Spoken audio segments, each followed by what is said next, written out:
En 2020, 30% de la population en Afrique centrale et près de 50% en Afrique de l'Ouest disposaient de services de base en eau potable, tandis que l'accès à des installations d'assainissement restait limité, respectivement à 4 et 14%, une situation particulièrement préjudiciable pour les femmes et les filles qui assurent la part la plus importante des besoins domestiques en eau et assainissement dans les communautés. C'est pourquoi le GRAD Burkina, le groupe de recherche et d'analyse appliquée au développement, mène une recherche sur cette problématique dans les pays d'Afrique centrale et de l'Ouest en collaboration avec les institutions de ces pays. Cet atelier se tient dans le cadre d'une recherche que l'on a appelée autonomie. Alors c'est une combinaison entre l'eau et l'autonomisation de la femme.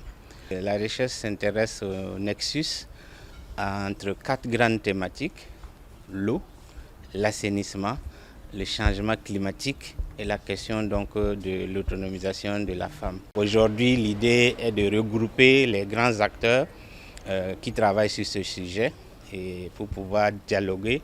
Donc on dit qu'on ne ramasse pas la farine avec un seul doigt.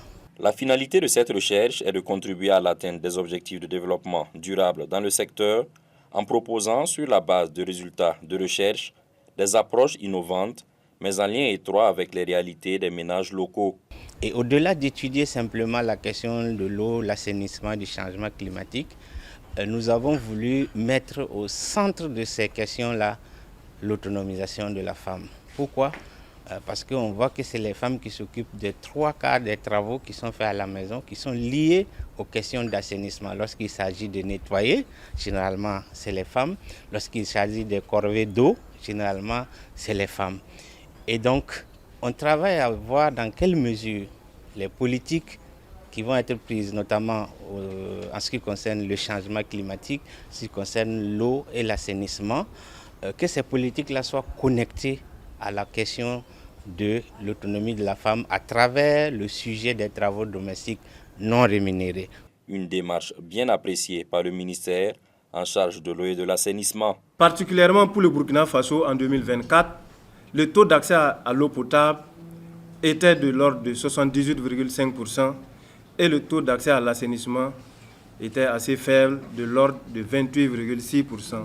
Cette initiative se présente comme une opportunité de revoir les différentes politiques, comme il a précisé, de voir les différentes politiques, quels sont les impacts actuels de ces différentes politiques et quelles sont les pistes de solutionnement possibles à travers la recherche afin de résoudre la question d'accès à l'eau potable et l'assainissement et partant diminuer ce qu'on appelle couramment la corvée d'eau de la femme.